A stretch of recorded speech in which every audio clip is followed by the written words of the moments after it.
This is Hank for Treatment-Free Beekeeping at the Wildflower Bee Farm. This is a scene of our uncut ditch right across from the property where we are doing our ecosystem restoration on 50 acres. You can see it's well developed with wildflowers. You can see the goldenrod. There are other flowers now blooming that pollinators are visiting.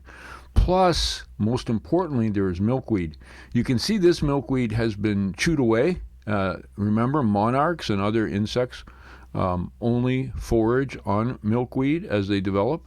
This is a significant ecosystem that we have. Now remember, this municipality spends over $1 million destroying this habitat for natural pollinators and the monarch butterfly. And we are also just across from a central roosting location for monarch butterflies because of our proximity to Lake Erie.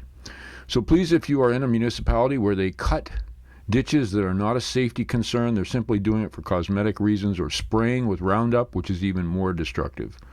Get them to stop, save taxpayer dollars, in our case 9% tax increase, and they're spending $1 million destroying this natural pollinator habitat. Let's get them to stop. I've been trying this for 5 years without success. I assume soon they will be coming and destroying and killing these monarch caterpillars as well as this habitat.